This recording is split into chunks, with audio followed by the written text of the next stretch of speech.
Good morning, students. In our previous module, we studied about the physical properties of metals and non-metals. Today, we will study about their chemical properties. First, reaction with oxygen. Metals react with oxygen to form metallic oxides, which are basic in nature. We can test this with litmus paper. For example, when we heat magnesium wire over a flame, it burns vigorously, producing a bright white light to form an ash, which is magnesium oxide. When we dissolve this magnesium oxide ash in water and add some red litmus solution to it, we see that it turns blue. This shows that magnesium oxide is basic in nature because only basic substances turn red litmus to blue. So, from this activity, we conclude that magnesium is a metal which forms a basic oxide, that is magnesium oxide, on burning in air. Now let's take another example of reaction of iron metal with oxygen, which takes place in nature. When iron metal combines slowly with the oxygen of air in the presence of water, it forms a compound called iron oxide. Dear students, you must have observed brown flaky substance formed over the surface of things made of iron. This is rust, that is iron oxide. If we dissolve this rust in little water and test with blue litmus paper, we find that the red litmus paper turns blue. This shows that iron oxide is basic in nature because only basic substances turn red litmus paper to blue. Again, from this activity, we conclude that iron is a metal which forms basic oxide, means iron oxide, on reaction with oxygen. Now we will study the reaction of non-metals with oxygen. Non-metals react with oxygen to form acidic oxides. These oxides turn blue litmus red. For example, sulfur is a non-metal. When we take a small amount of sulfur powder in a deflagrating spoon and heat it over a flame, it burns with a flame, blue flame, and produces a pungent smelling gas, sulfur dioxide. When we dissolve this sulfur dioxide gas in water and add some blue litmus solution to it, we see that the blue litmus solution turns red. This shows that sulfur dioxide gas is acidic in nature because only acidic substances turn blue litmus to red.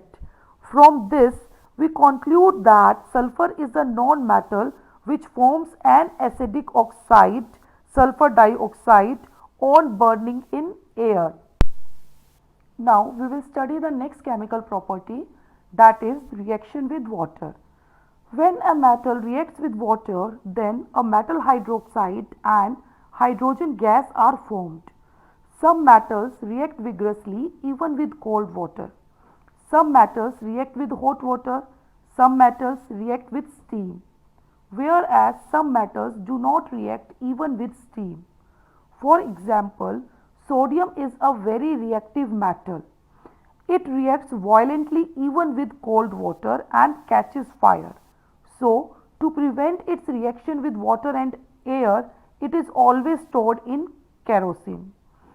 Magnesium is a comparatively less reactive metal, so it reacts slowly with cold water. It reacts rapidly only with hot boiling water or steam. The metals like zinc and iron are less reactive, which react slowly even with steam. And the metals like copper, silver, gold are so unreactive that they do not react with water or even with steam. On the other hand side, non-metals do not react with water. For example, sulfur is a non-metal. It does not react with water. In fact, some of the reactive non-metals are kept under water to protect them from the action of air. For example, phosphorus is a very reactive non-metal element. If phosphorus is kept open in the air, it reacts with the oxygen of air and catches fire. So, in order to protect it from atmospheric air, it is stored in a bottle containing water. The next property is reaction with acids. Most of the metals react with dilute acids to form salts and hydrogen gas. We can test the presence of hydrogen gas by bringing a lighted matchstick near the mouth of test tube containing metal and dilute hydrochloric acid. If the gas produced burns with a pop sound, it is hydrogen gas. Since metals react with acids, we should not store foodstuffs such as curd, pickles, and citrus fruits in utensils made of iron, copper, or aluminium. This is because the acid present in the foodstuff reacts with the metal and forms toxic compounds.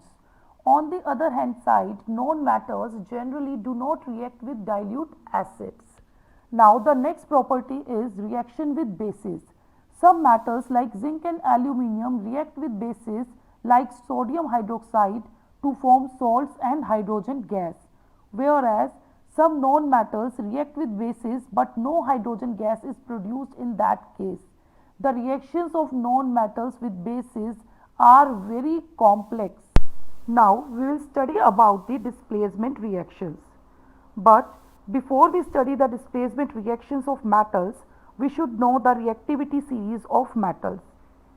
Some metals are chemically very reactive, whereas some are less reactive.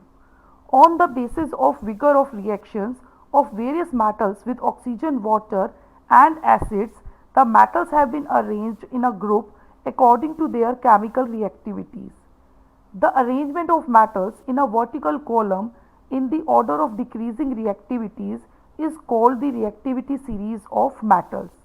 In it, the most reactive metal is placed at the top, whereas the least reactive metal is placed at the bottom. In displacement reactions, a more reactive metal displaces the least reactive metal from its salt solution. For example, when we put an iron nail in copper sulfate solution for some time, then the blue color of copper sulfate solution fades and a red brown coating of copper metal gets deposited on the iron. This change takes place because iron metal displaces copper metal from its compound copper sulfate. Now let's see what happens if we reverse the case. For example, if we place a strip of copper metal in iron sulfate solution for some time, then what happens? Do we notice any changes? No. This is because copper metal is less reactive than iron metal. So it cannot displace a more reactive metal, iron, from its salt solution. Based on their physical and chemical properties, metals and non-metals are used in various spheres of life, as you can see here in the table. Next is alloys. An alloy is a homogeneous mixture of two or more metals or a metal and a non-metal. Alloys are generally stronger, harder, and are resistant to corrosion. We can prevent corrosion by applying oil, grease, paint, or by galvanization technique or by electroplating method. Thank you.